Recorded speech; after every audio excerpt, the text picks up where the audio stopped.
that maybe it's lacking, right? So tonight we're going to do 3 recipes. We're going to do, I kind of cheated the soup since it's a little basic, but we're going to do a wild rice salad with butternut squash, cherries, and mint. That's going to be delicious. And then we're going to do black bean chipotle chili, which you can puree and turn it into more of a soup, which I'm really into these days. And then we're doing chicken and lettuce cups, which is from my last book. I think it's from The Vibrant Life. But I'm going to kind of pump up the flavors for us on it a little bit. I've made this recipe a ton of times in my life, and I just thought it would be fun to add a little bit more of what we call for in terms of fish sauce and the coconut aminos to kind of like make it a little bit, this is like a tame version, right? And I like to have really strong flavors in this dish because if you're working with ground chicken, the chicken is really, really plain, right? So this is going to add a ton of flavor. One thing I should mention about this recipe too, before we get started, and I think we'll start with it. Let's start with it, okay? Is that you can use ground turkey, ground chicken. I actually bought ground pork because they did not have high quality ground chicken available today. So I bought this pork that's like from Spanish pigs that's been ground. That's absolutely phenomenal. And so I'm going to do that. But of course, you can tailor it to your own diet. So any sort of ground meat works well. I like dark meat in this recipe because it's got more flavor. Like ground turkey breast is practically flavorless, as is ground chicken breast. And so if you want any flavor coming from the meat, I'd recommend one of those. What else to share with you before we get started on this? Oh, hi, KQ. How are you? And let's see. Let's see. We've had a couple more people join us. Yay, hooray. You guys, please continue to ask me questions like you always do. I'm thinking we'll probably go for about an hour and a half and then leave questions at the end, because then at 7, I'm going to hop on Instagram and do a plank because I haven't been planking much. So I figured it's a perfect excuse to do this fun wellness class and then get over there and plank. Also, if any of you are cooking along, do let me know. I already did. Let me show you what I did. So if you're trying to learn any of these at the same time, I'll show you. I already cooked my wild rice. And if you haven't cooked it before, the thing about wild rice that's so cool is I got to get used to this new camera, but watch this, you guys. Ta-da! This is going to be so much better. The thing about wild rice is that it's incredibly forgiving because it's chewy. And so you don't need it to be perfect, but which means you can cook it. You cook it for about 40 minutes in a little bit of salted water, 3-to-1 ratio, 1 cup rice to 3 cups water. But if you need to add more water because you want to continue to cook it, it's fine. You just want it to be kind of al dente. So, but it's really chewy. And if you want it less chewy, you can cook it a little longer. The thing I like about it is that it holds up really nicely in room temperature salads because of its texture. So it doesn't get mushy, right? Like it doesn't, after a day or two, it doesn't kind of like lose its texture. So that's why I was really excited to do this recipe with you all, because we're going to add this really delicious lime vinaigrette to it, and it's going to be delicious, and it's going to be delicious tomorrow and the next day too. So why don't we do this? We'll start with, like I said, we'll do the chicken and lettuce cups first, and then we'll move on to that. The other thing you should note is that I haven't made it yet, but instead of butternut squash for the wild rice salad, I am using a sweet potato because sweet potatoes have huge health benefits as well. And I had it on hand. And one thing I'm really trying to do, we're going to talk about meal planning all year long too, over at House of Haas, in all of our classes, is I'm just trying to waste less. And so when I went to get my groceries today for the class, I went through my entire kitchen first. And this is what I did with this recipe. I ate all the tart cherries. Actually, Connor did. So I have dried currants instead. I have a couple cranberries as well. So I'm just going to use the dried fruit I already have. I'm going to use the sweet potato instead of the butternut squash. I do have shell pistachios. I have mint. I have green onions.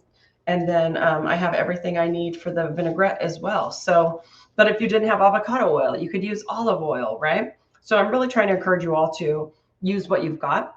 And if you wanted to do like orzo pasta, you could do that here. You could absolutely switch out the wild rice if you're not a fan of that. I'm going to get the bag because I think the health benefits are really interesting for us. But let me get it. One sec. I think I put it right over here. Maybe I already put it away, friends.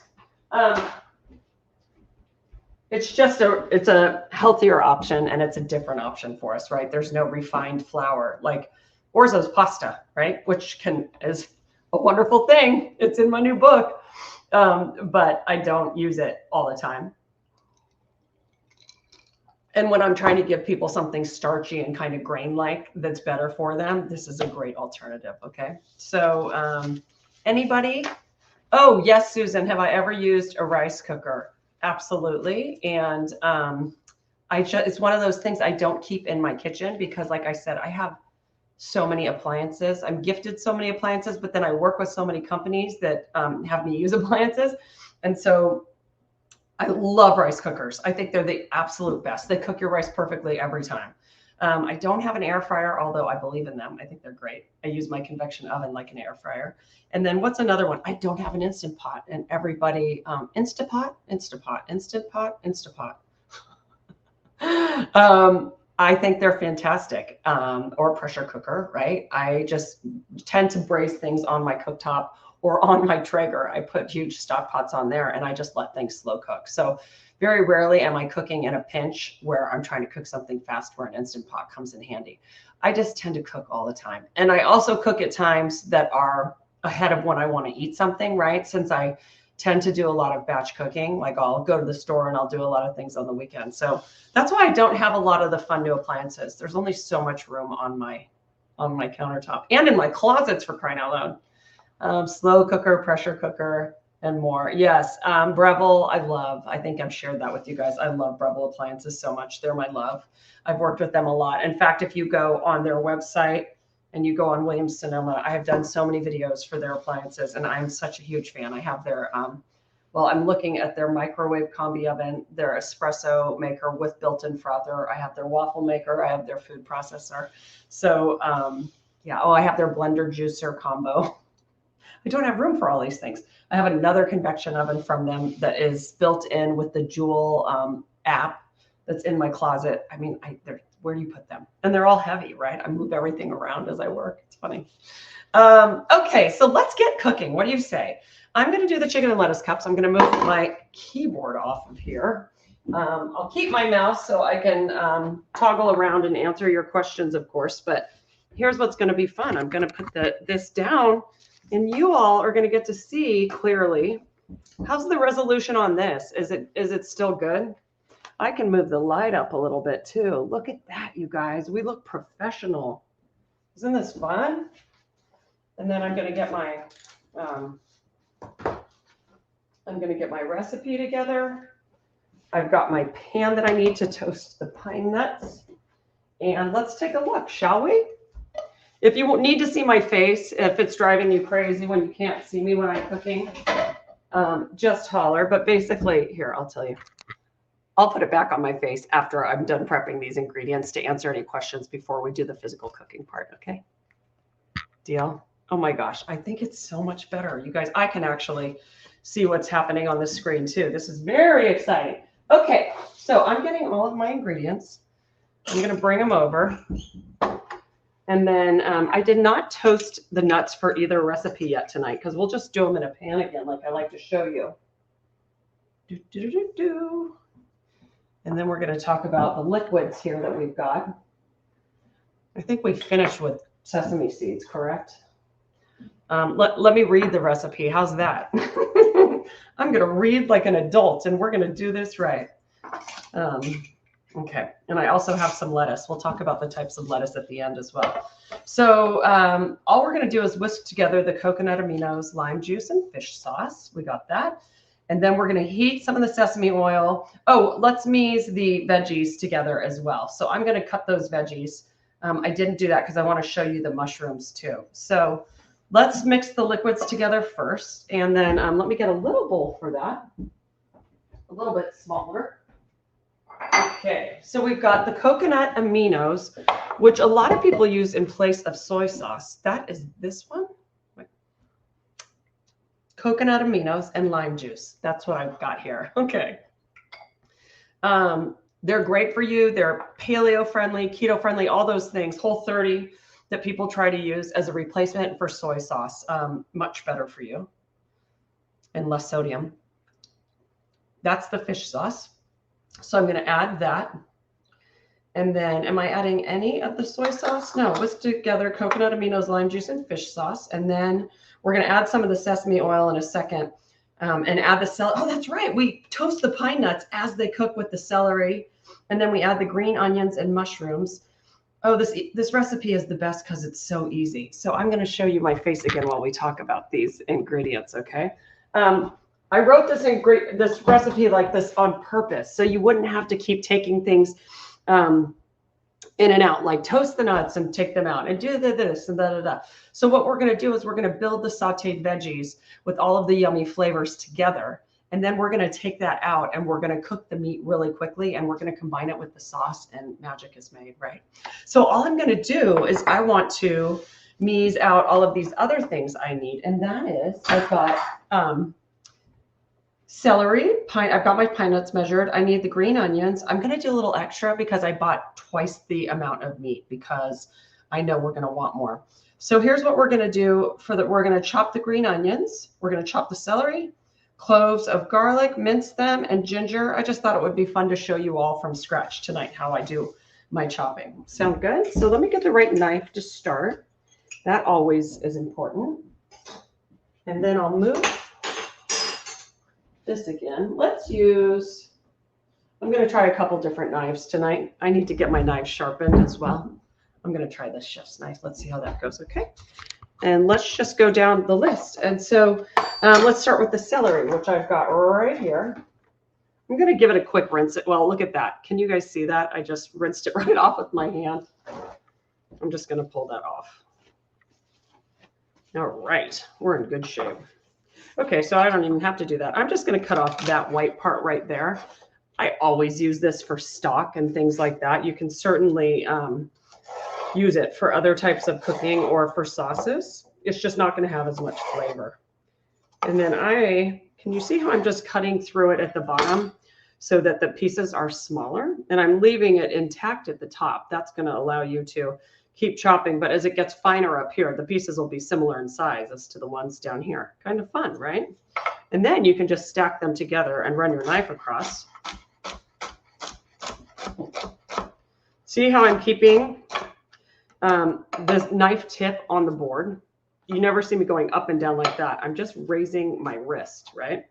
And I'm holding the knife between my thumb and my index finger and gripping it underneath. So it's very steady. And then I use this hand to tuck my knuckles under so that I can't cut my finger.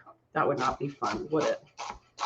And it's just kind of my guide. And it can stabilize the veggies as you cut.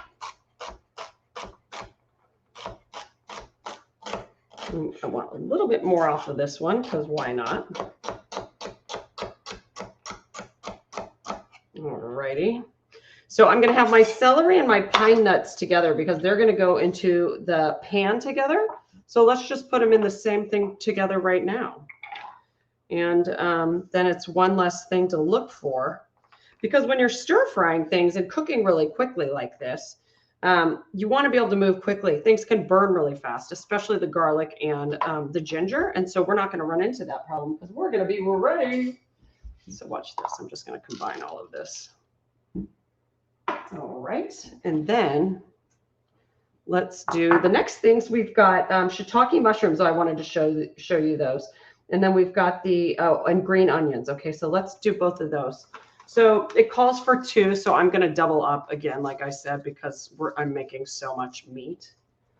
I saw this fork and thought, yes, I need it. So here's the cool thing about green onions. You can always just wash these, but sometimes they stay a little bit dirty on the outside. So I'll just peel off the top layer. It'll allow you to do that, right?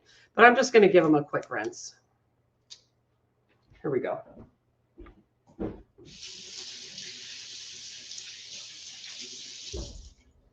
And I'm constantly calling for the white and light green parts only. But if you like a more pungent flavor, You can certainly cut higher onto the green onion.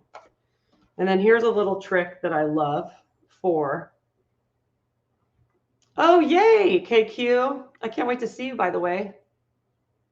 Oh, I'm so glad this is a good angle. Oh, and I'm seeing that you guys are saying you'd love a knife class. You know what? Let's get it on the calendar. I'll teach one. We need one. Okay, so here's one thing that's fun is, you can cut them straight across and you just get these cute little circles, right? But I think they look sassier if you cut them on an angle, on a bias. So you just tilt your knife 45 degrees or the vegetable, and then they come out looking super fancy. And everybody thinks that they're eating restaurant style food. Am I right? Now my knife, you can tell, is a little dull because it's not cutting through those pieces very well that are softer. But let's keep going with this, shall we?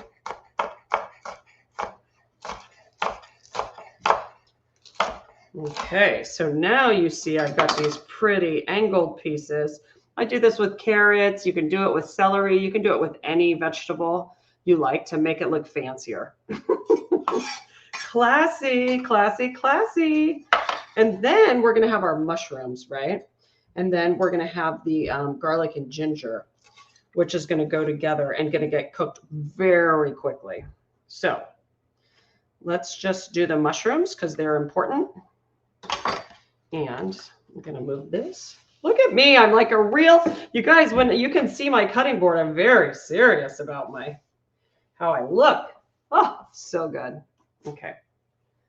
Let's do this. I want to show you the shiitake mushrooms. Ta-da! I think that this is so fun. It's crazy. I get very excited about the little things in life, just making sure you don't have other questions right now as we're moving along. Okay. So these are shiitake mushrooms.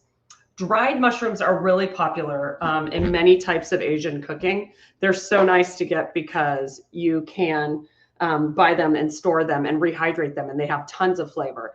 But in this recipe, I really like fresh. I love fresh mushrooms. I love king trumpets, which I always use, but shiitake is kind of a typical one here. And I think they're absolutely delicious in this recipe. They cook very quickly. You can thinly slice them. And they're not very dirty to start, right? So let's debunk those rumors about dirty mushrooms and what you can and can't do. People say, don't ever wash your mushrooms. I have gotten it, not in fights. I've had this conversation with a million chefs. And we're split, folks. But I say, if you need to get dirt off and you can't get it off by hand, like hand scrubbing it with a little towel and a damp paper towel, then just put them in water and dry them well. No one's going to tell on you. There's no food police watching you. And the trick is to let all the moisture absorb out of your pan anyhow. So you don't want them, they're going to give off a lot of moisture, and then you need to let that moisture cook off, right? So you don't have something soupy. But these mushrooms look really good. I'm just going to get a damp paper towel though and show you what it's going to look like to see if I can pull off any dirt. Also, depending on the mushroom, they tell you to take the stems off. A lot of these stems are in really good shape. You can take that off if you want. The other thing is you can do is you can cut them off and then finely mince them and make like a sauteed minced mushroom dish, which is great. I'm going to probably take that part off of that big one. It looks a little dirty, but these are in really good shape. So I'll be right back with some water. And let's just see how much dirt I even get off of these. Again, I'm not really a fussy, I don't worry about the produce stuff too much. I know we've had outbreaks, with weird viruses, diseases, bacteria is the word I'm looking for, on lettuces and some greens in the grocery store. And they've had big recalls in the past. I normally buy, if I'm going to buy anything in a box, I'm normally buying like a triple washed spinach leaf or something. But I try to get all of my produce looking as close to Mother Nature as possible. And those aren't normally the ones we're running into problems with. It's usually the ones that are running through processing plants and having lots of hands touch them where things get nasty. So I don't worry. Yeah, they did a really nice job cleaning these off. So they must have grown on a cute little tree stump and are easy to pluck off. Aren't they cute? Okay, let's slice and dice, shall we? I love that I have my stool to sit down and talk to you, but then I can stand up. These are my oldest jeans I own from J. Crew, but they came with holes in them like this, so I'm cracking up that you can see them. They're the original boyfriend jean, and they're not a mom jean, which I love. I started a debate today on Instagram. My friend Jen Hatmaker posted about how she hates this mom jean look, and should she give it up and do it? And I said, don't give in to the mom jeans. And it was hilarious. There were like 330 comments in a matter of hours saying, I agree, no mom jeans. I think they're the least flattering jean we've had in decades. It's kind of funny. Okay. How's the camera, folks? Good? And by the way, just because it's a small group, don't feel like you need to stick around for the whole class. It's always fun to answer you live, but there's no expectation how long you stay. It's just great to have you. I'm going to get rid of those parts that don't look that great, but I kept a lot of them on, okay? And then we're just going to boom, boom, boom, boom, boom. Can you see that? Mushrooms are so easy to slice. They're very forgiving. I tend to go through on the bottom side. I think they're easier to grip on that side. I'm just going to try it. Yeah, because, you know, of course, if the cap is there, it's going to be wobbly. So you have that. So we don't have that problem here.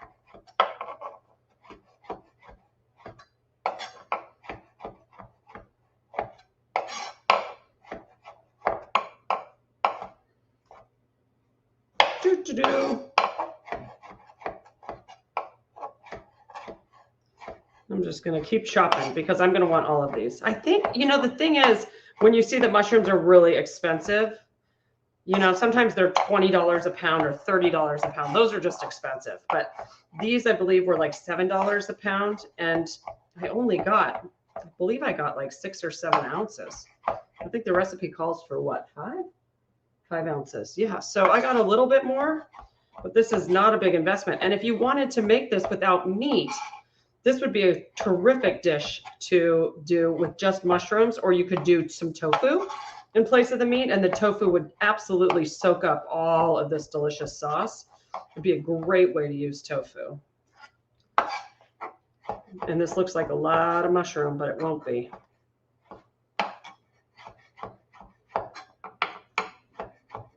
Okay.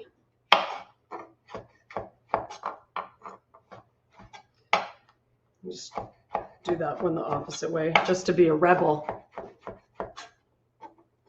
Oh, I'm so glad you asked about the knife sharpening, Diana, because we can get into that. A couple places.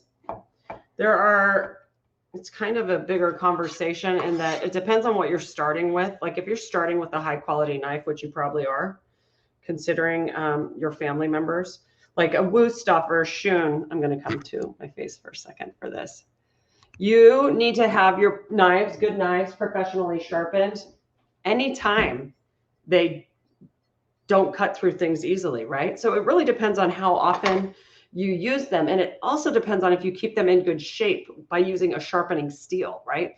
So a lot of people think that a sharpening steel is the same thing as a knife sharpener. It's not. The sharpening steel is meant to take, you can't see it, but there are all of these little particles on the end of this blade. And when you cut with it, they separate. It's like teeth needing braces, right? And when you use a sharpening steel, you help realign the teeth on the edge of the blade. And so it cuts better again, right? But if you've never used a sharpening steel in your life, you need to get your knives sharpened. The best way to tell is if you need to get them sharpened is dependent upon how much pressure you have to put on food to cut it. So you know your knives are really well sharpened if you just take it and you put a little pressure on a tomato and it just cuts right through it. A really sharp knife will slice a piece of paper in half. So the more pressure you're having to put on things to make it work, the more you need to have your knife sharpened. I take them to a couple places. There's a professional sharpener in San Francisco I love, but there seems to be one in every town, and there seems to be a hardware store in every town that will have a day where you can drop them off, and then they outsource them to a knife sharpener who usually works for butchers and things like that. And then they bring them back to the shop. So we have a place like that here in town. And even one of the grocery stores around here advertises that. Williams-Sonoma used to do it in their stores as well. And it's very inexpensive to have your knife sharpened. It can be like $1 an inch per knife, right? Or $2 an inch. And so I tend to take in, I counted all my knives the other night. I have like 30 knives. I tend to take in a bunch of mine at once and then leave a couple back, right? So I have some good ones to work with, and then I'll switch it out. And so I've always got one or two that I know I love that I'll use while the others are being sharpened. I hope that helps. Okay, so we just have a couple more things to chop. And let me put these in a bowl because they're going to be in the way. And then I'll get a little bowl for our garlic and ginger. And I think it calls for 2 garlic cloves. We got it. And a teaspoon of grated ginger. I'm going to show you my favorite little ginger grater, but you could certainly use a microplane, or you could just chop it really finely with a knife, okay? Let me get that. And then, where is my ginger grater? There it is. Okay. So you guys have seen me use a microplane for this too, a little zester, but this grater is really cool because look at that camera work. Oh my goodness, we're going to win awards around here.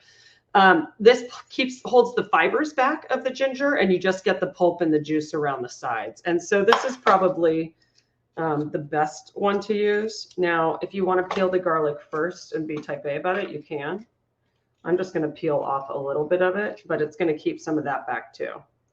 So, you can use a spoon, the tip of a spoon, to peel the skin off the ginger as well. Okay, so this looks like a cactus. Since it's such a strange shape, if you can get any of the skin off, you can also use a paring knife to cut it off, but you'll probably lose some of the ginger, of course. Let's just ramp this up, shall we?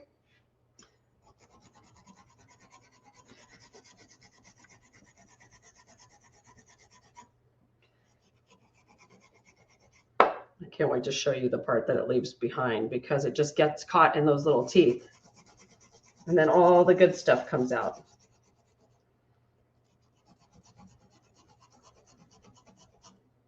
Oh, so good.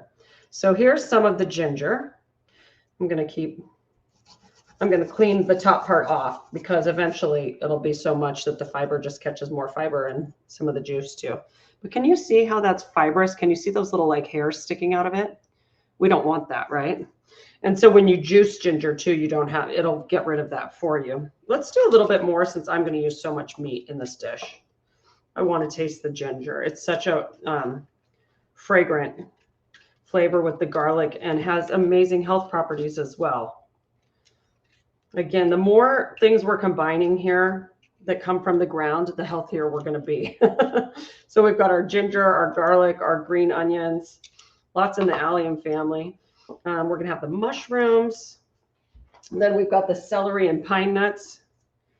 We can talk about the health benefits of all of those things after this if you'd like. And I'll pull out my anti-inflammation cookbook with the information on it. Let me just pull that out too.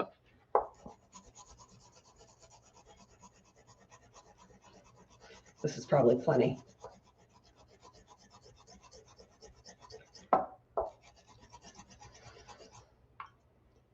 Okay, that's good. That's a lot. Yep, this is good. But it kind of takes a lot, This is what I want, and then that's what I'm going to toss.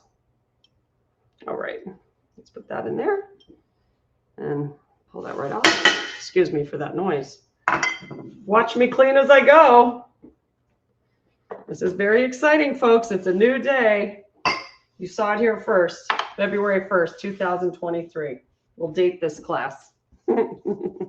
Okay, let's get some garlic, which I love mincing. You guys see me do this all the time. You could do it with a meat pounder as well. But when people try to peel garlic with their hands, might get that first part, but then it is very irritable. Watch me do. Oh my gosh, I'm laughing only that it came off so easily.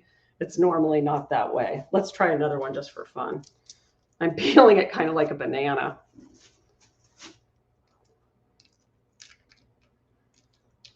Ta-da! Okay, now this one, we're gonna do my fun way. See how I hold my palm up like that? Boom. Ta-da! Isn't that gorgeous? And that's a huge clove, so we're gonna count that as double. Now, you know I always try to just take off that brown end. Can you see that? It's actually brown right there too, but like that little tip that's dried out. That wasn't a very good angle. There we go. So I'll cut off those, but it's not the end of the world if you leave them. And then if there's anything super green inside them, I get rid of that too. So let's start by kind of like cutting through the middle. Nope, that one's in good shape. Ooh, this is really good fresh garlic. Ta-da! There's very light green, so I'm not going to worry about that. You can hardly tell the difference. Okay, so you remember my trick where if you want to grip it better, it's really slippery. You just put a little salt on it, and it helps stick to your knife almost so you can cut through it easier.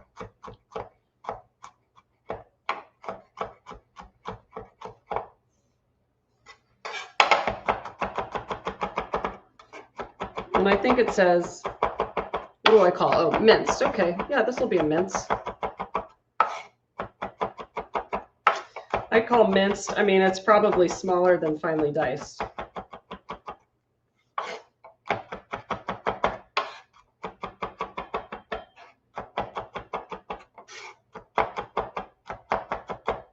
And then I just kind of pull it off my knife like that. But that's me.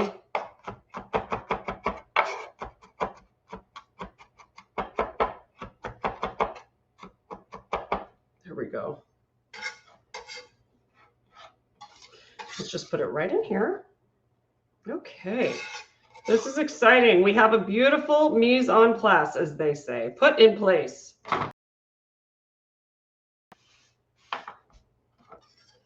So I'm going to move all of these things over to the cooktop area. Watch this. Oh, this is so fun. Okay, and then I'm going to kind of line them up in the order in which we'll use them. And I'm going to get the right pot out. So this is what I'm using like a wok. I actually have a Heston wok as well, but I like this one for everyday use. It's called the Essential Pan. I use it all the time. And so I'm going to use it because it still has rounded sides like a wok.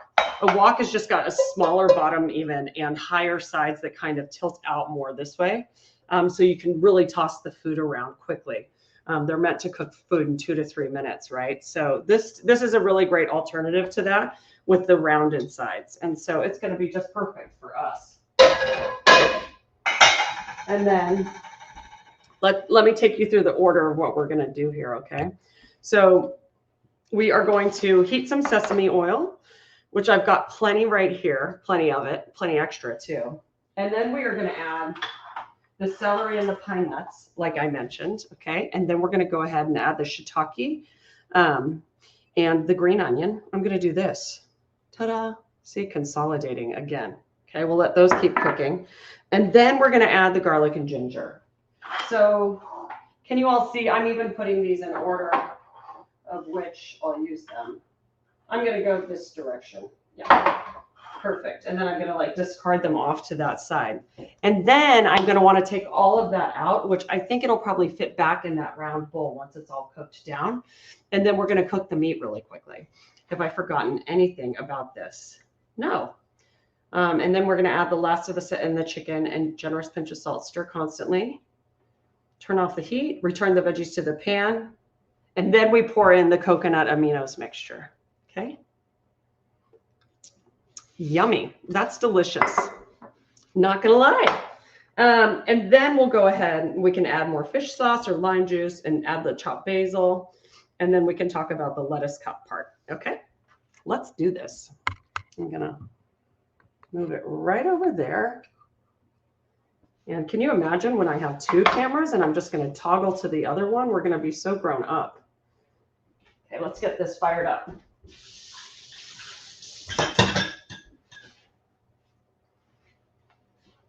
All right, I can't believe it. Everything is here. I can even do this more, right? Oops. How's that? Thanks for bearing with me. Okay, we've got all of our ingredients that we need. We're ready to go. I may have to turn on the hood if it starts smoking. I want to just be aware of that. So if it gets a little noisy over here, I've also got my, if you've seen me talking about this new non-alcoholic spirit from South Africa, it's called Abstinence is the name of the brand. And this is like a bitter orange one they have. It's so yummy. So I want this to get really hot. With stir fry, you always want things to be really hot. And here is the pork I'm going to use. Okay, so I might not cook all of this. It just depends on how much fits evenly in the pan. I'm going to season it now because I know it's going to need a lot of seasoning. And we're going to figure it out. Let's see. So many cameras, you'll need a director. You know what's so funny, Caroline? I just spoke to a friend today who is a cameraman because my friend who is the one who's making me up my game, he's in love and he's having me get this one, right? So that we can have it here. And I'm getting a new microphone just so we're all grown up around here. But he said, can you call a film guy and ask why all of these cameras aren't cordless, right? Because there's gotta be something I can use that doesn't have a cord. Right now, when you can see all the cords, it's hilarious. So we're trying to figure out how to run it across this wall so you don't have to see it, right? So that there aren't black cords dangling everywhere. We're gonna go really legit around here at House of Haas. Spread the word. Okay. I'm gonna add, that's probably about a tablespoon. We can always add more of this, right? We wanna hear some sizzle. Here's the best part too. If anything starts to burn, and you don't think it's going to do well with the other ingredients in the pan, you can take it out and then just put the other things in, okay? I believe I did this recipe like 5 different times to figure out which way I liked it the best. So I'm pretty sure that this works well. But if you don't like it, you can change it, certainly. And I love that we don't have to toast the pine nuts separately, right? I'm just going to put a little pinch of salt in, not too much because the fish sauce and the coconut aminos have salt in them. The fish sauce is very salty. So you don't need much salt when cooking with it. But all of these flavors are pretty bland on their own. So I just want the celery to be a little bit, take the crunch off a little bit, and the pine nuts to be a little bit brown before I add the mushrooms and the green onion. And then that garlic and ginger, when I add it, it's just, you just want it in the pan long enough to smell it and get fragrant, but not burn. So we're talking 30 seconds to a minute.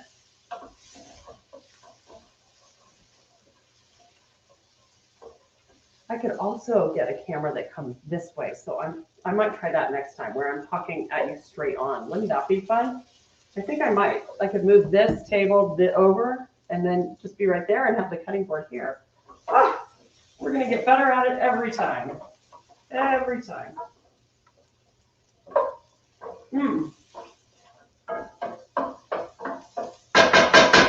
These are really good. I like where they are. So I'm going to go ahead and add these. Mushrooms need a lot of heat to cook well. So I want to hear them sizzle. Yep. And we're just going to let them sit, kind of just stir a couple times to get the mushrooms down. I'm going to add a little bit more of this sesame oil. Charlie, are you awake back there? My son has had a really bad cold for a couple days and keeps trying to get up and get going and then just loses it. And so today he went back to school and came home. I think I've lost track of how long he's been asleep. He's going to wake up at like midnight and go, what happened? So these are starting to soften up. They're going to be gorgeous. And like I said, the mushrooms are going to give off some liquid and then it'll evaporate. And that's when we want it. So they're soft, but they're not watery. We don't want watery.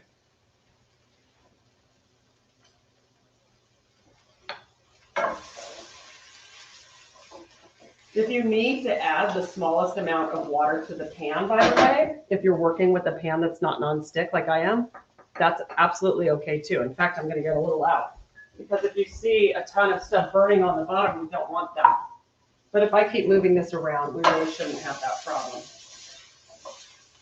I'm going to add just a little bit more salt for the mushrooms. It's probably not even, that's like 1/8 of a teaspoon I just added. But it helps get the liquid out. And they're getting softer by the second.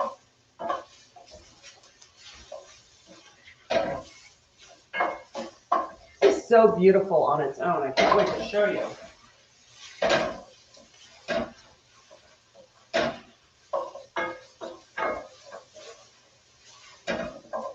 Oh yeah, they're softening up really nicely.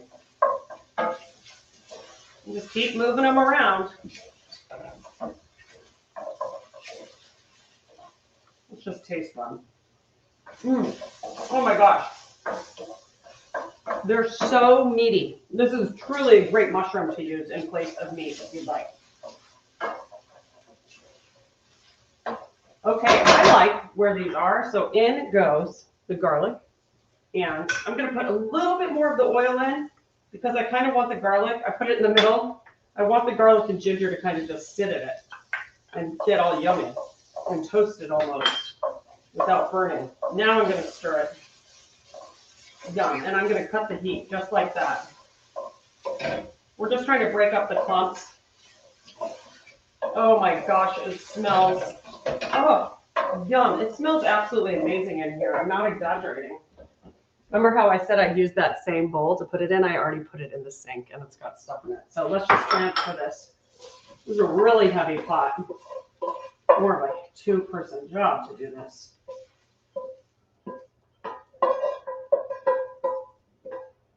I love these Stay Cool handles though. Kind of amazing.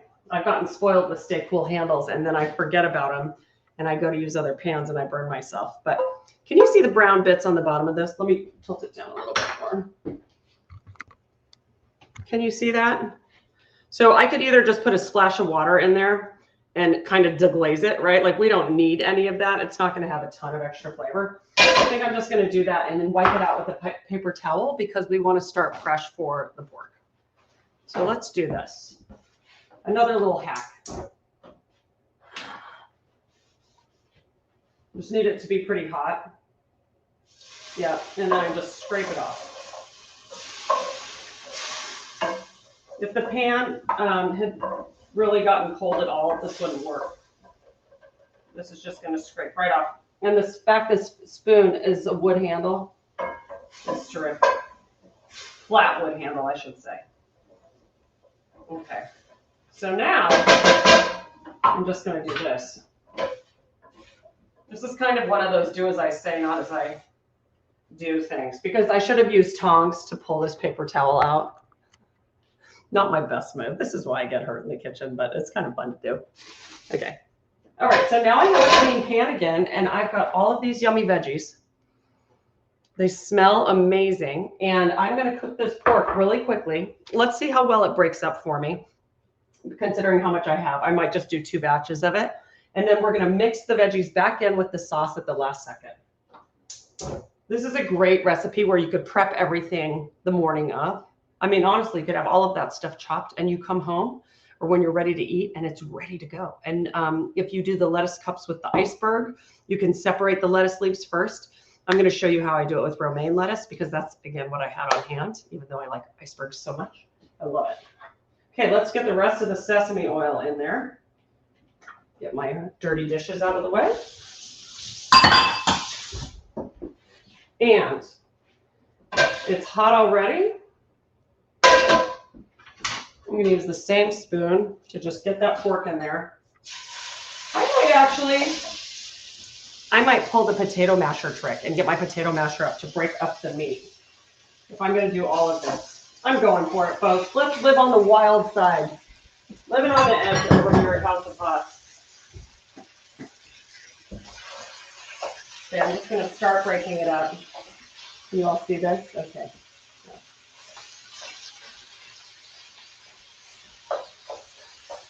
I could literally move the camera closer right now.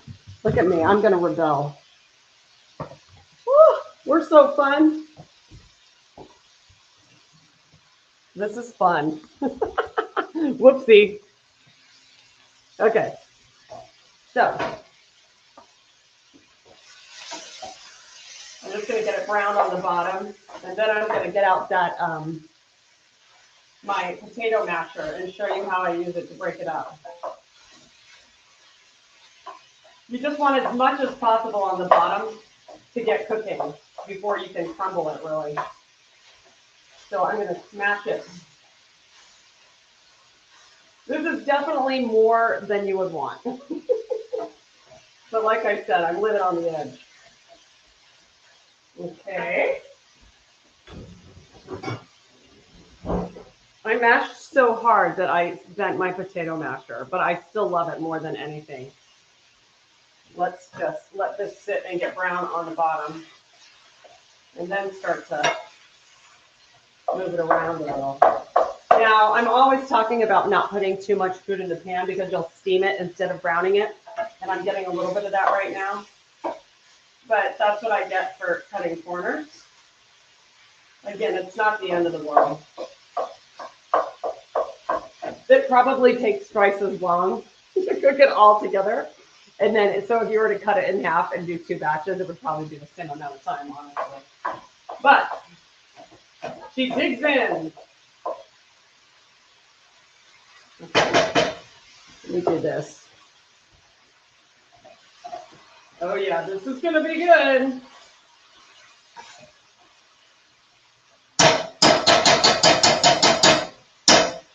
Sorry for the noise. Just wait till I get my new microphone.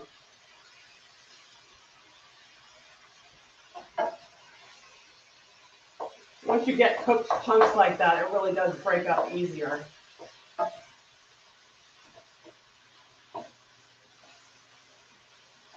Just got to keep turning it.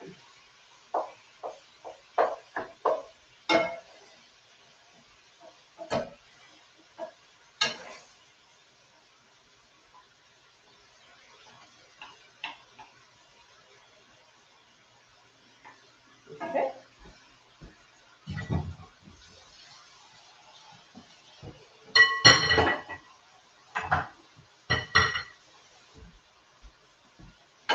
Woo! So good. Now, with pork, you just want to be extra careful that there aren't going to be any remaining pink parts, right? So I'm just making sure everything looks well cooked. I'm putting all the pink parts here in the middle. And just crumbling the rest with the flat part of my spoon. You could use a flat edge spatula as well to do this.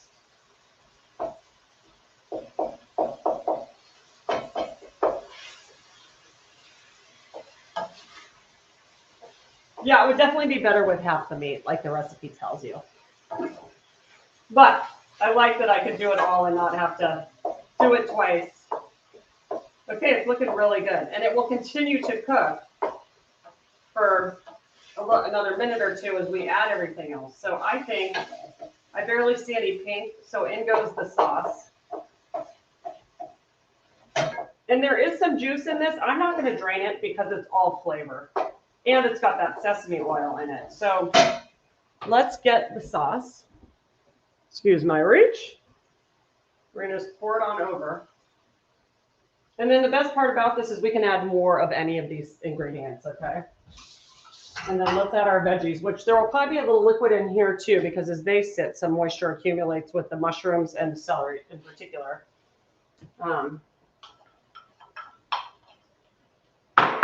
Oh, this is going to be gorgeous. And then we'll add some basil and we'll adjust the seasonings. Wow. Gorgeous, gorgeous, gorgeous. This is going to be absolutely outstanding. I'm going to use this bowl to add, we're going to adjust the flavors a little bit when I come back over. Okay. Let's take a look. We've turned that off, which is good news, right? Okay. Let's push that back a little bit. Here we go. This is going to be beautiful. But what I want to do is get a little sampling out and along with some of the sauce, some of the juice from it, and let's see what we think, okay? I'm going to get myself a bowl. And we'll do this before you'd want to put it in the lettuce cups. We want to adjust the seasoning first, right? Okay. Get a spoon. It's a good thing that everything in my kitchen is within close proximity. Let's use this one. Just a little bit of that juice down at the bottom too, because that's going to have so much flavor. Okay, the moment of truth, right? Let's see what we think. Okay. Now remember, I haven't added any sesame seeds to it yet, or the basil, which is going to make it really floral and fragrant.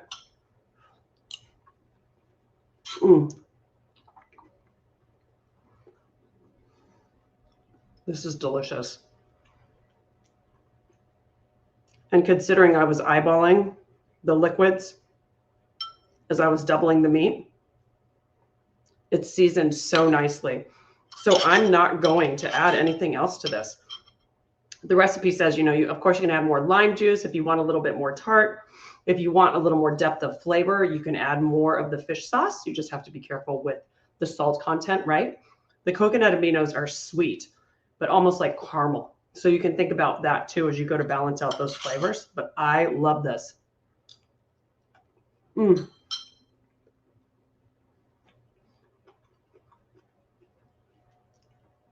The pine nuts and celery are delicious in it as well. I love having some crunch. You could certainly use water chestnuts if you like. You know, a popular one to use that you don't have to cook at all. You could just fold those in at the end. You could drain them and cut them, dice them, I would say, from the can, and they'd be great. But let's just do a little bit of parsley to finish this. And woo, that's a lot of parsley. It smells great. I did the move again today of ordering my groceries online and having them delivered. And they do a really nice job at Whole Foods. I have to say, I'm pleasantly surprised what they drop off. Get my LaCroix out of the way. I always have like 3 glasses of water or something bubbly going at all times. It's kind of my trademark. Okay. And at least my glasses are in front of me, so you can ask me questions and I'll know. I can see you. I can see the screen. Okay, I'm going to fold these humongous basil leaves up on each other. Let's just take those little ones and put them right in the middle.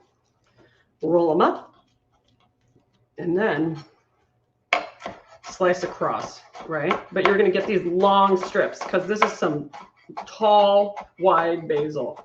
So I'm going to do this second trick where you cut them this way, right?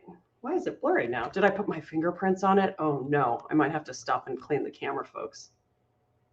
Oh, there it is. There it is. Yay.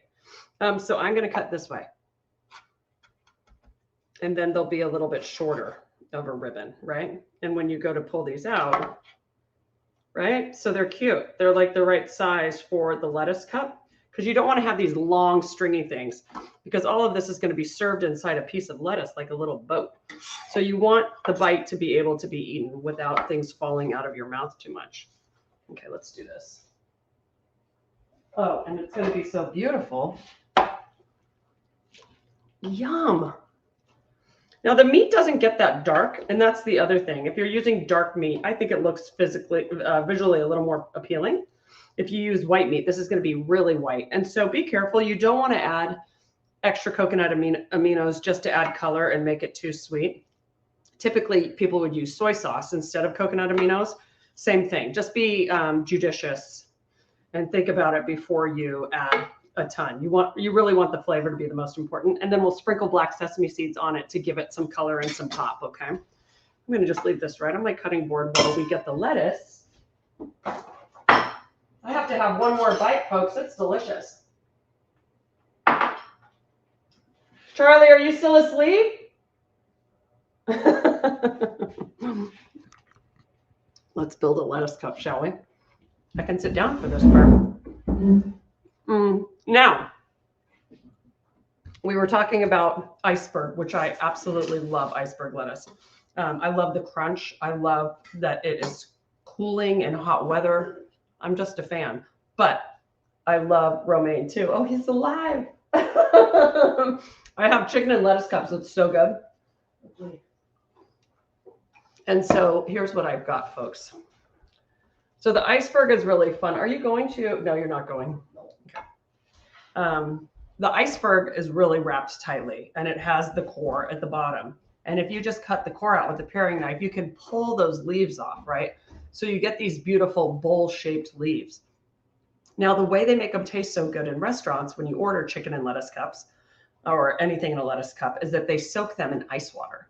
And they absorb a lot of that water. Just like if you have crudité, vegetables that taste extra good and crunchy and crisp, they've just been soaking them in ice cold water.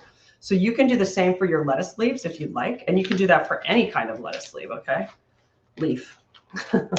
Lettuce leaf. This is going to be plenty for me. And let me get, I think how I'll serve it. I'm going to trim these ends that look a little sad. So that little orangish reddish part just goes right away. And the thing is, you want it to be easy to eat, right? So you can let people do their own and put it right there down the middle. Oh, we need mint leaves for this too. Or you can serve them on a plate where you've already put the filling in there for them. So let's just plate a couple and give you an idea. I have a really beautiful picture of these on my website from my last book. It's really pretty. And you can plate them like we show you. I'll just do it in a bowl because it's going to be such a hot mess, right? Okay. There we go. All right, let's take a leaf. That one's got a little bit of a tear in it. You can also take lettuce that's been sitting in ice water and it's so crispy and beautiful and put it down first. So then you can serve the others on it. And it's just a nice way to present it. But I kind of like the romaine. That's a big piece because it's going to wrap up like a taco. Oh my gosh, this would be delicious in a taco. As taco meat. Oh, you could put it in a tortilla, in a flour tortilla, and it would be amazing. Okay, let me get the black sesame seeds, as I promised. You don't need many. And then if you want some more fresh herbs, you could certainly add more fresh basil, or mint leaves would be delicious on this too. I think I saved the mint for the other recipe. So here is what it looks like. Gorgeous, right? Your local Mexican restaurant has skinny tacos served in romaine. That's so cute. Susan, that's fun. I'm going to attempt it. You can turn away if you're afraid to see how messy this is going to be. Okay, are you ready? Here I go. But yeah, wrapped up. You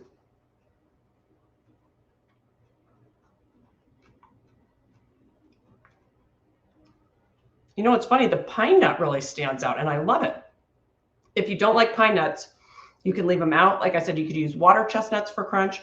You could also use slivered almonds. They'd be great here. You could use cashews. Just chop them kind of like into thirds or quarters, you know, kind of roughly chop them before you put them in. They'd be delicious. Cashews would be amazing. This is great in lettuce.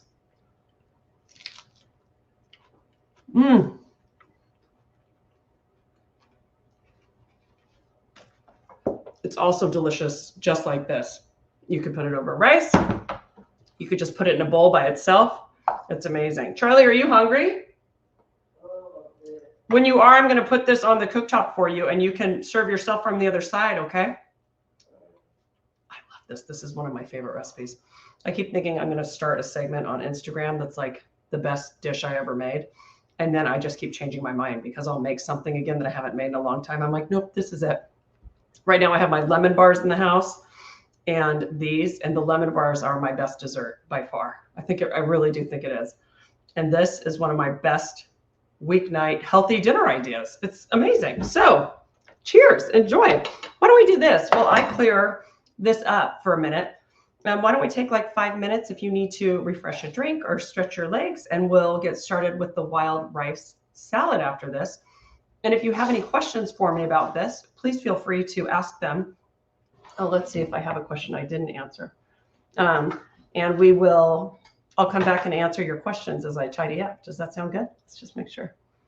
Oh, do I buy all organic produce? I will answer that question when we sit back down because that's such a great topic. Thanks for asking. Okay, let me get this out of the way and get cleaned up. And then, yum. Charlie, you're going to love this.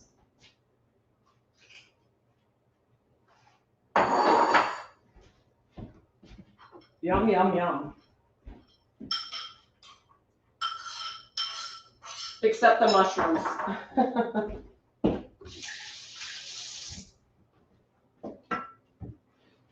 Okay. So for the next act, what do I need?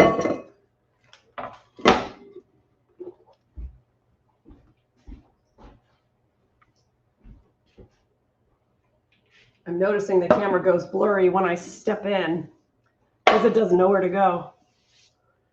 Excuse me.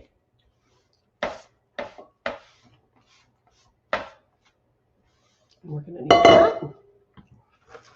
All right, let's get our fresh recipe out.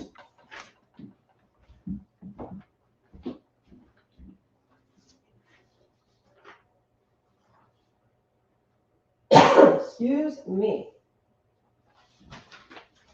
And let's see if I have a good bowl. I do. I think this will be big enough.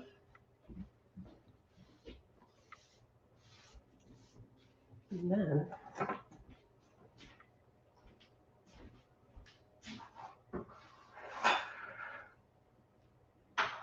what else do we need? Honey. We need honey. And then the sweet potato.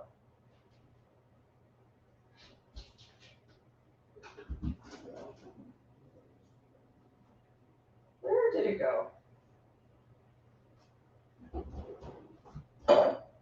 Charlie, I found bagels. Okay. Yummy. Got my honey. Getting my little meats together. I've got that. Sweet potato. This is a very big sweet potato, folks. I need, what else? Oh, I need some dried fruit. And then the mint. And some red onion. We're going to do the vinaigrette first, just so you all know. Okay. Olive oil, avocado oil. And then, where's the dried fruit?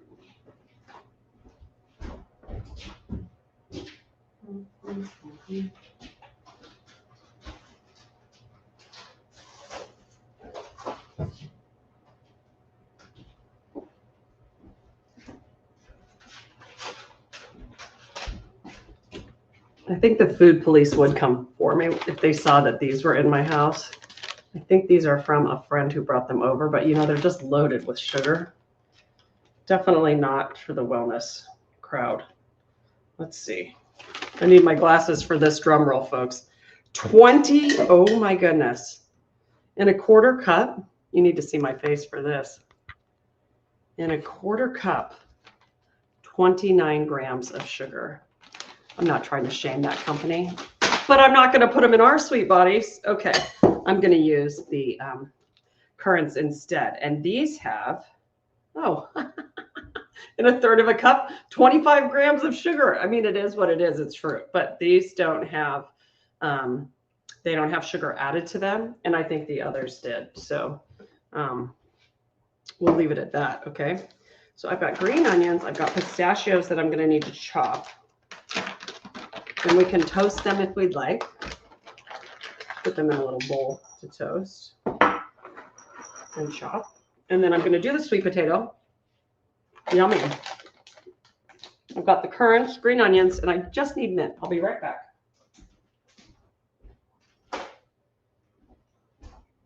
Is it behind my head? Has it been up there all along? No.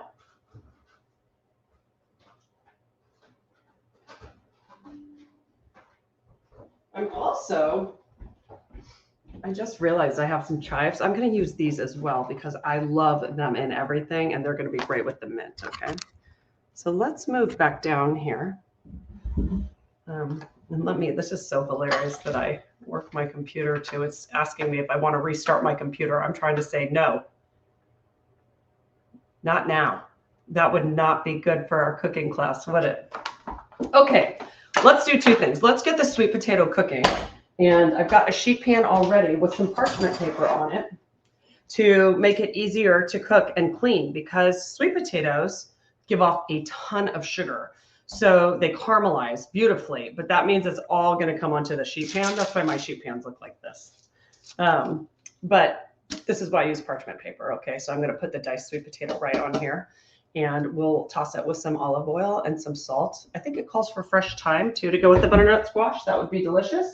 If you have it, I actually do have some. So let me peel this and give it a dice. Here we go.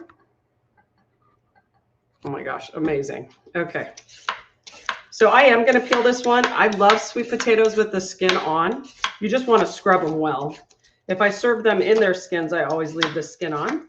But usually when I'm dicing them for like a breakfast hash, I keep the skins on as well. I just think in this salad, because the wild rice is so dark, it looks pretty to have the bright orange flesh showing more. But totally up to you. Of course, there are tons of vitamins in this skin. And look at that. That's old, but we're going to cut around it and we're not going to care. This is more sweet potato than we would ever need for this salad anyhow. So I'm not going to use all of it. But I am going to compost this.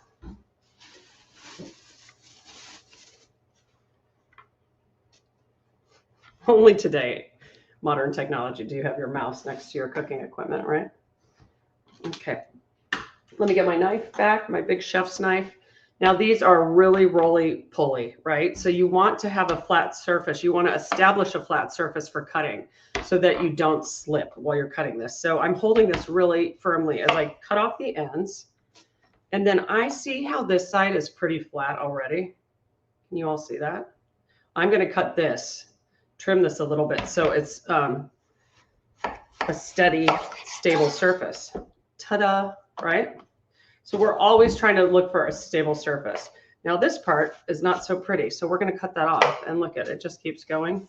That's okay. We're just going to cut until it's gone. Now I'm going to cut this into two smaller pieces to make it easier to manipulate. It's so funny how this is so close to a butternut squash actually in size and texture today. I'm glad I'm showing you on this. So I just cut it, what is that, about a 1/2 inch, right? And then I'm going to cut it about the same size across. The smaller you cut it, the faster it'll cook. And then let's just stack them. I'm just kind of doing a dice. I'm not being super type A about it. You know, a lot of people, if you want perfect dice, you'd cut off that side and all of that. I'm not doing that. But it's still going to be pretty. Now, when I coat this with olive oil and throw some herbs on there, you could also put a beautiful spice blend on, whatever you like. For some reason, I'm thinking about like, I don't know why, cardamom, something warm, and maybe some cumin. That could be delicious. And you could tie it into the vinaigrette as well. For us, we're going to keep it simple tonight. And then you can add whatever flavors start to appeal to you. In fact, if you like the flavor profile of what we just did with the stir fry, you could start using those. So like you could take those coconut aminos and lime juice and sesame oil and make vinaigrettes with it. It's absolutely delicious. Friends, I think that this is enough for me to cook tonight. So let's just do this. And here's what I'm going to do. I am going to coat these in a bowl, which I never do, but I usually just put them straight on the sheet pan. But I'm going to show you why I'm going to coat them with oil in the bowl tonight instead of straight on the sheet pan. So typically, I don't like to dirty another dish, but I'm going to use this for something else.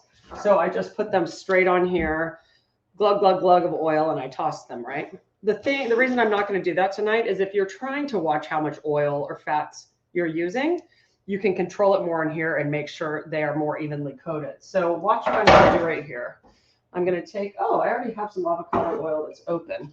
You could use avocado or olive in this. That's probably a generous tablespoon. And then some salt.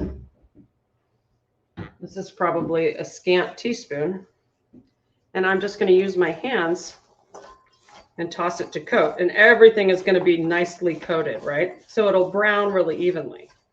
Usually I'm kind of slipshod about it. And I just throw it all onto the pan, which is fine too. But since I have the bowl and I have the time to be with you, why not, right? Okay. Spread it all out. And let's pop it in the oven. It's going to be about probably 20 minutes. And we'll make the vinaigrette. Be right back.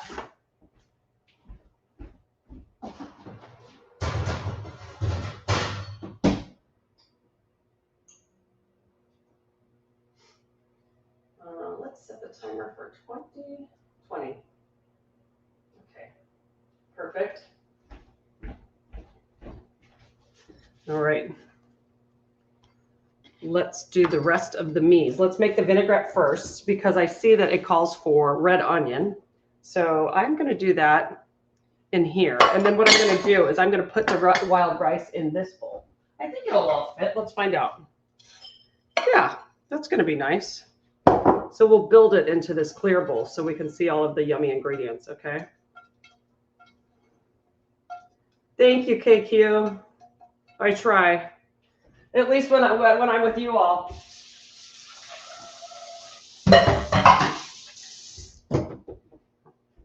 Is nobody here is from Texas, huh? Or Austin, where they're having a snowstorm, which is so crazy if you think about it. I'm actually going to see some friends. And so it's kind of funny that their kids were snowed in today and they've had school canceled all week. It's kind of nuts. Okay, so let's take a look at the vinaigrette recipe. I'm just going to do this all together in the bowl for you. But we've got a little bit of minced red onion. You could use shallot if you prefer. I use them kind of interchangeably. Shallot is softer and sweeter. And softer, by softer, I mean just like a little bit less in your face with onion flavor. So I just mince my red onion if that's what I've got around. So it's smaller and it will absorb the other flavors and kind of soften up faster. Then I've got lime zest and lime juice. So I'll zest the lime before I put it in. I've got honey, salt, pepper, and avocado oil. But like I said, you could use olive oil. If you like the sesame oil, you could use that. So let's just fire this up. I'm going to do this really quickly for us, all directly into the bowl without any real measurements. But you know how I roll. It'll be good. We'll taste. And then let me make sure I zest one of these limes before I put it in there. So it's a lot harder to zest your lime after you've already cut it and juiced it, right? Because then you're trying to zest the skin off in a funny way. So let's just take this whole one. Straight in it goes. Oh, it smells amazing. You capture the oil and more of the fragrance of the lime itself when you do this instead of the juice, and it is absolutely a different note. So when you're serving things raw like this vinaigrette, you really get the flavor, but it's great to add zest to sauces, to desserts. Like I add it to a cream sauce, I'll add lemon or lime zest. You can totally taste it, and it's amazing. Okay, let's cut this one in half too. A quarter cup. I'm probably going to make more vinaigrette than I need, but that's what's fun about this. We're just messing around. Eyeballing it. That is a dry lime, so that's not even a tablespoon. So I'm glad I cut two. This one I have higher hopes for. Oh, there's a juicy lime. There's a juicy lime. And then a good one too. Okay, so we've got that taken care of. Let's use a squeeze of honey, and then I'm going to add my red onion to this and let it kind of hang out in there for a minute. That's going to kind of like, I'll whisk that in. along with, I might as well just add the salt and pepper right now. Salt and pepper. Where is the pepper? There it is. We kind of had this place staged yesterday for photography, and so things are not where they normally are. Okay, let's do this. Let's go ahead and add some minced red onion. You guys want to see? Well, you can see all of it. I am gonna, again, think about stabilizing this, right? And I only need a couple tablespoons, so I'm still gonna cut it through the root, because if I want to slice it later instead of mince it, I can keep that half sliced and pull off this top layer. Oop. All of this. Discard, discard. Use my little towel. My culinary assistant, Caitlin, is so amazing, and she's pretty fresh out of culinary school, and she keeps her workstation so clean. Every time she comes here, she leaves it nicer than she found it, and it makes it so nice for me. Lots of ice for you, Diana. I hope you're staying safe. Can you guys see this okay? I'm just going to cut horizontally, but I'm not cutting through the root end. And I'm cutting vertically, but I'm making a lot of cuts because I want this to be really tiny. I can, of course, run my knife through it again and make it smaller, but I'm making probably twice the amount of cuts I typically make. And I might even run one. If my knife were a little bit sharper, it would be better. Okay. And I'm cutting really tightly.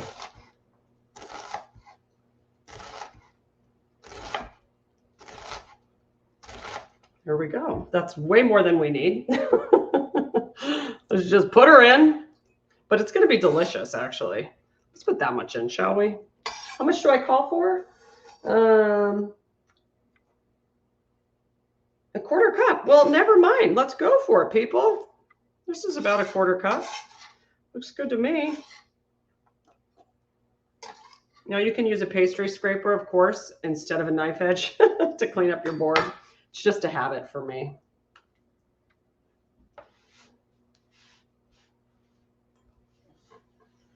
And now let's get, let me whisk this up for us and add the oil.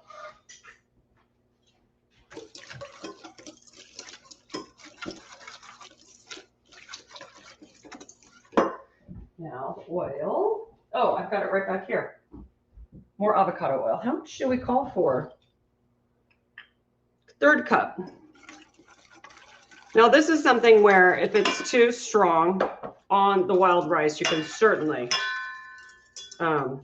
add more of any of these ingredients to, to change the flavor. So if you wanted more acid, you could add more of the lime juice. If you want a little bit more mild, you could do more of the avocado oil. If you want to taste olive oil in this recipe, you could certainly use that. Let's let this hang out for a minute, okay? And then we're going to just chop up the other ingredients while we're waiting on the sweet potatoes. You know what else we can do? This is going to be a super fun hack. I'm constantly rehydrating currants, right? Because they're dried and you want them to be a little bit plumper so they're softer when you eat them. Let's just drop them in the vinaigrette and they're going to hang out in there instead of having to add water. How much do we want? I call for half a cup dried cherries. We don't need that many. We just want everyone to get like a bite of a currant while they're eating all of these other delicious flavors. Okay, now we need mint. I think mint is going to go in the salad, right? We've got the we've got green onions, and then we've got the nuts and the squash. So I love this recipe so much because it's so versatile. You can do any of these ingredients and you can switch out any herbs you like. Let's do the mint and the chives like I suggested. And but tarragon would be amazing here. Basil would be great again. Just flat leaf parsley on its own would be delicious. Parsley is totally underrated in my opinion, especially on its own. Like when they put it in salads with just a couple ingredients and you have parsley knives, I love it.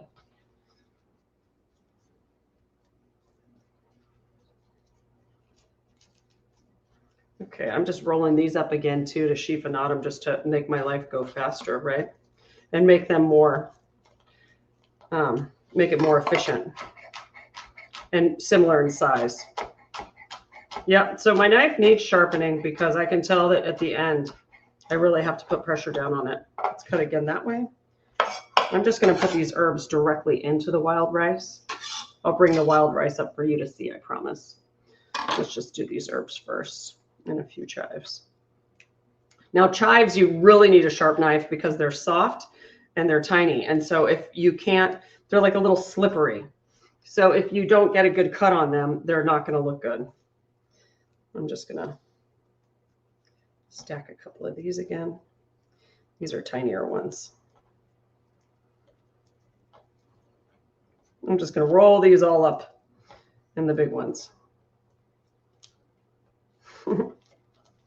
This is fun.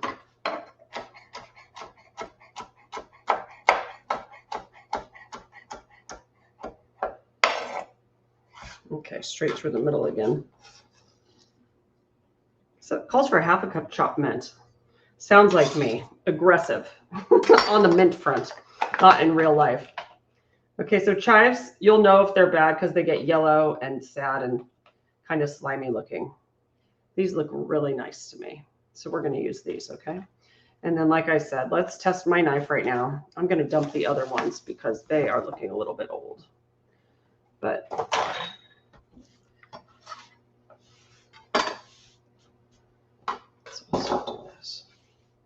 just talking to myself, folks. So let's, if you want these to be really evenly cut, you can make even a bigger pile to start and kind of stack them up. I mean, these we want tiny, tiny, tiny.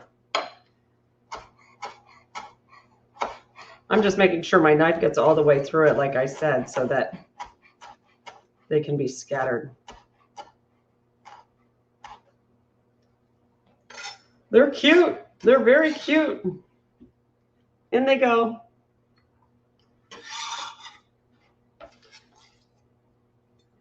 And then the green onion, how much do we want? 3 of them. You got it. Coming right up. Let me rinse these. Get any loose dirt off.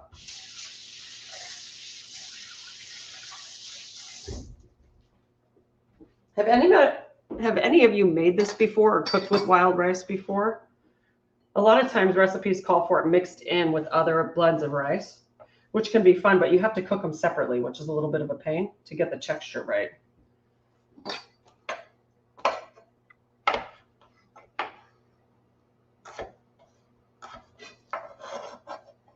I'm going on the bias because I can. You can hear my knife not cutting well. Can you hear that? It's like dunk dunk. When it's up top here, it doesn't do it because that's not the part that you use the most. It's interesting. Okay. Since this is so pretty, I'm going to show you guys as it's going into the rice. The only other things we're going to need are the squash and the pistachios, which I think we should toast the pistachios just a little bit. Okay. All right, so this is going to be beautiful. We've already got the currants in here. So let's taste this. Let's just taste a little bite of it. Not a bite, a little sip. And see what we think. I want to see how salty it is. It's probably going to need a lot of salt in the salad. The lime is amazing. It's so delicious. Here. Let me bring it to you. I'm going to leave a little for the end, just for the squash. This is just for me, so don't you worry about that double dipping. Yum, yum, yum. Oh, this is going to be so good. This would be great even without the squash or the sweet potato. I just love how many nutrients and different colors you're getting into one thing. And because it works so well at room temperature, it's just delicious. Okay, I'm going to just rough chop these pistachios, and I'm going to give them a quick toast in the pan, and I'm going to heat the pan while I chop them. We're getting very efficient. Let's see if you, I'll move the camera again, I promise. Okay, let's rough chop this. Just like, truly, just like work your knife through it once or twice. It's better than having them whole. Easier to eat. And then they're more evenly dispersed throughout the salad. Okay.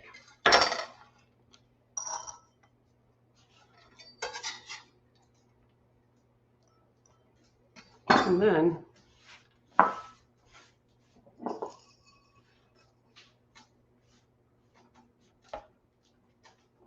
here we go.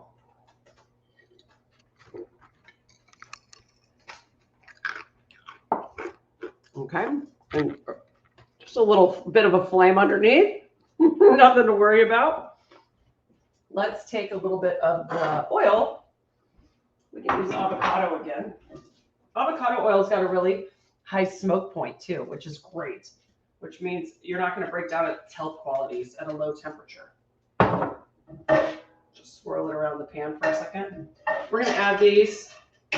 This is simply just going to add a little bit more nutty flavor to it. I'm going to add a sprinkling of salt to them.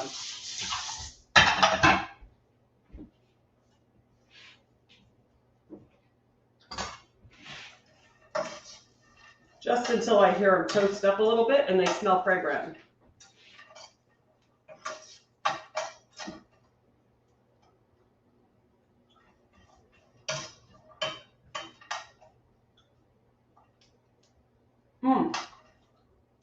Yummy. I just want them for like a minute more. I keep looking that way. Sorry, I'm talking to you. The next camera I get will follow me, right? So that I won't have to continue to like be staring. That would be nice. I'm going to put these right in here warm because the wild rice doesn't care. Sizzle, sizzle. Let me check my timer for the sweet potatoes. Oh, they're almost done. This is amazing. I'm just going to give them a quick stir. They actually need a couple more minutes.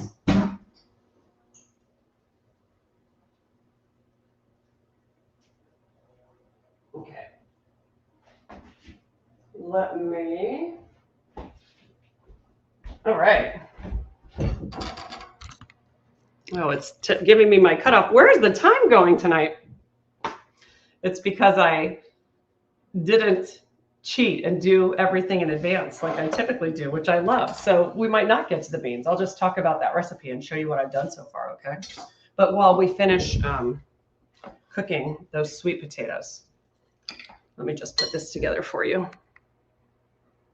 It's gorgeous, isn't it? Wow, I love it. You can also move this out of the way. Okay, oh my gosh.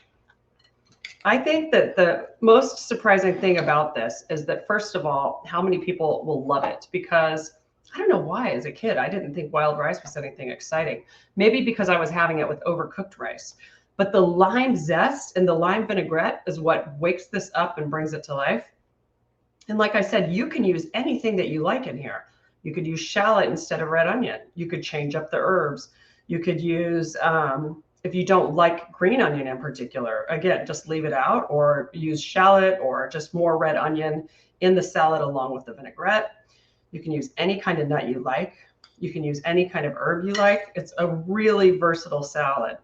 So yeah, and then the butternut squash or the sweet potato are just the icing on the cake, literally.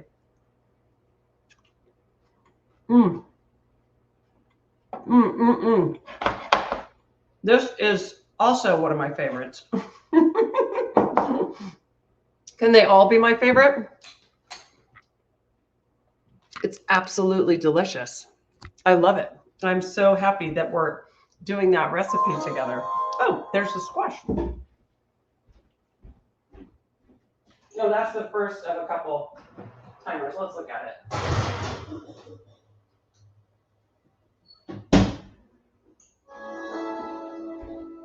For time's sake, I'm going to take it out. Isn't that beautiful? You could certainly let it go longer if you want, so it gets really brown. But I am gonna let this cool just a little bit. I don't want the steam on it to actually like kind of wilt it all together. I want it to maintain a little bit of its shape and integrity, for lack of a better word there, right? So while that cools and we finish that off, I just want to walk you through the bean recipe. I'm laughing because I really do think we just did this in the regular House of Haas classes too.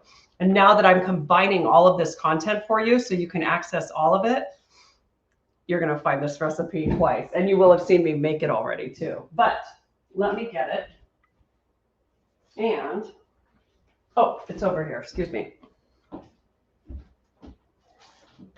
Like I said, start answering any questions if you have any, okay, about any of the recipes that we made tonight, because they're kind of different than what we typically do. And in terms of the wellness piece, we're going to be continuing this conversation in a bigger forum. Like I said I set up a Facebook forum for us, and we haven't even really started to use it yet. But we're going to be doing more Q&A sessions here. So we're adding some classes for you all to enjoy.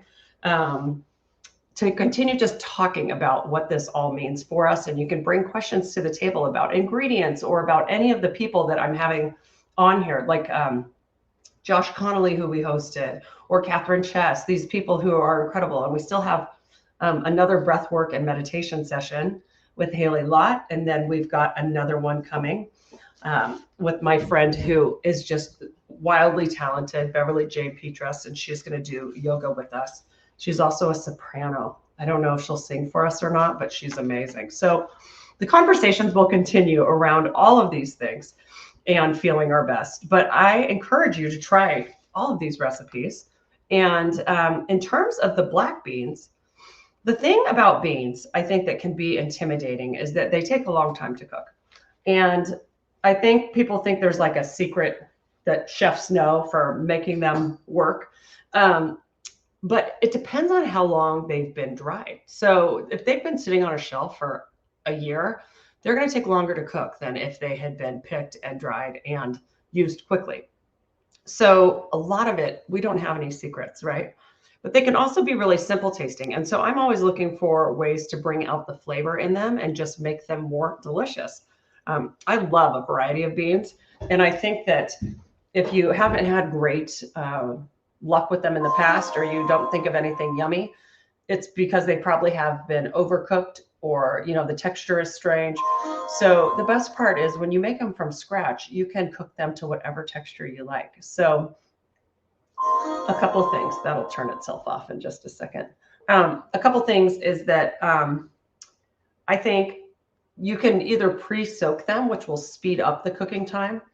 And so you can soak them overnight in cool water, and you wake up in the morning and they've expanded already. Or if you're in a pinch and you need to move faster, you can put them in a pot of cold water, bring it to a boil, turn it off, put the lid on, and let it sit off the heat for an hour. And then you can drain it and continue. There's also a lot of questions about whether you should drain them or just use that water. And some of my favorite bean vendors think you should just use that water and not rinse it out because it adds more flavor. But it does have more gas in it. So if beans and you don't get along that well, I warned you here, right? So this is the simplest preparation. And all I did was I soaked my beans for an hour. I got them hot, like I said, turned it off. And then it's typically what people do to cook beans is you put them back in a pot. You can add some other ingredients along with liquid and cook them like that. But to have even more flavor, what I did in this recipe is that I cooked off the onion, jalapeno, and garlic, and then added some spices to it before I put the beans in that had soaked with their liquid to cook, right?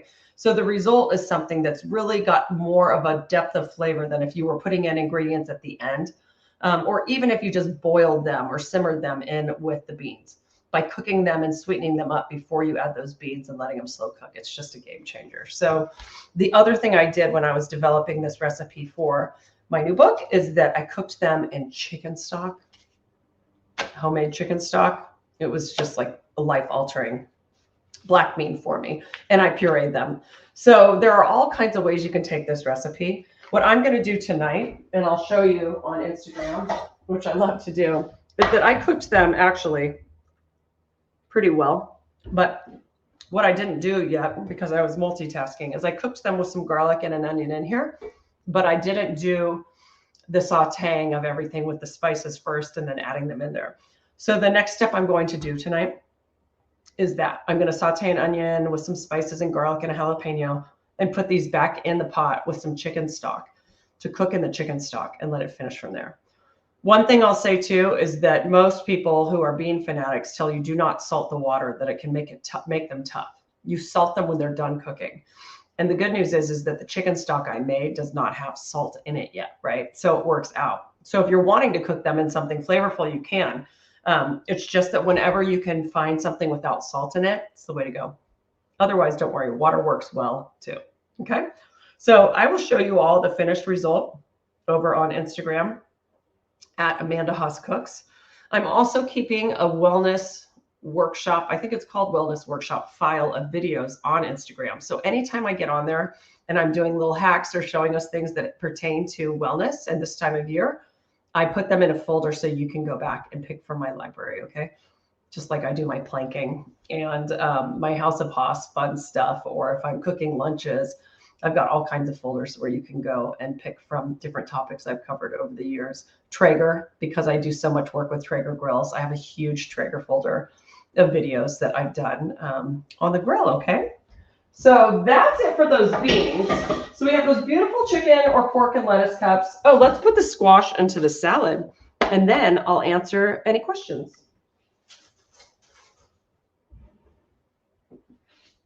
I'm seeing the question about bean vendor names, and I'm dying thinking, why can I not remember my favorite one always? It's ridiculous. It's like I have a block, and they're here in the Napa Valley. They're amazing. Oh, Rancho Gordo. So I'll write it down for you. They're phenomenal, and they have all these heirloom beans. They're easy to source. They're in a lot of stores, and they're absolutely delicious. I'm going to move this down again for you. So Rancho Gordo, Michelle, RANCHO GORDO. I just have to get this paper out of the way so I can show you how beautiful this is. Yeah, their website's amazing, but you'll see them in lots of stores as well. You guys, talk about vibrant from my book, The Vibrant Life. This is vibrant. Isn't that gorgeous? I cannot wait to enjoy this and share it with people I love. So that is it. Let me, oh, you know what? I have that extra little bit of vinaigrette just to kind of soften it up. Oh, thank you so much, KQ, for sharing that.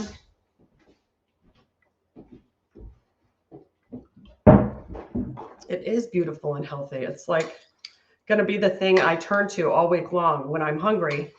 And if you have something grilled or even with eggs, like I would do some poached eggs with this on the side. You could do chicken, shrimp. You could do it on its own. It's got enough of everything you need just with the ingredients in it. Oh my gosh, incredible, right? The nuts, I'm thinking about protein as well. Michelle, that was a fun evening, and I'm glad you found it informative. I just want to see if anybody else has questions. And if you're enjoying your time with us, I hope you'll spread the word and tell your friends to join us at House of Haas as well. This is the most fun I have. This is the best job I have in the whole world. And I'd like to continue doing it by building our customer base. And you can always just join for the month at $9.99, or you can join as a VIP at $19.99. And that means you get special access to my events early. If they're limited signups, you'll be the ones to get to sign up first if you're a VIP, and then you get these private Q&As with me once a month as well. So up to you, but you can come as long and stay as long as you want. You can stay for a month, you can stay for a year, you can stay forever. But I just really, really appreciate having you all. Let's see, any other questions? Yay, I'm glad you liked the knife skills. So here's what I got out of this. We want a knife skills class and prep tips. And then somebody else mentioned something really good. Oh, you know what, KQ, about rinsing and picking them. I do. Okay, wait. Pick through while wet and then put into the Dutch oven and cover with fresh water. That is what I do, but I have gotten really lazy about picking through them. You want to do that in case there are any pebbles coming from the dirt. I haven't done that in ages, but I do put them in my Dutch oven with cold water to soak. Absolutely. Wellness workshops, even seasonally. I would love to add another group of wellness workshops, Caroline. In fact, maybe it's just something we keep going, right? So since I'm adding classes to House of Haas, I can just add wellness classes. So we could probably add, yeah, I don't know what the pace will be yet, but the other thing is we can just kind of lean into wellness in general around here, right? So not every class, but I will probably what I'll do is start making like a color code to be like, this is a wellness focused class in terms of the ingredients we're using and the preparations of food, right? Because it's not fried. You know, there are certain techniques for cooking that are less healthy than others and some that are healthier than others, like roasting, steaming, grilling, all of these things that don't require extra fat to cook with. So I would love to keep it going. I'm happy to hear that. And as always, if you all have questions or comments in terms of other classes you'd like to see, please let me know at hello@amandahaascooks.com. Okay. We try to check that email daily. Caitlin's amazing about getting back to people, and our IT group as well. So anything else, friends? I'll scroll back down to the bottom in case I missed something. Oh yeah, that's true. You know what? I loved sharing the knife skills with you tonight because it is really fun to show you what I do. And I'm so excited that the camera is better. So more to come on this front as well, okay? Pretty soon you're going to be able to see directly into my pan as well. So thanks for your patience, everybody, with that. And if you want to join me in 15 minutes over on Instagram, I'll do some planking for all of you and keep answering House of Haas questions, okay? Ciao. Have a great night. Bye. You're so welcome, everybody. Bye. Oh, I always press this wrong button. If I had $1 every time I said that, I'd be rich. Bye.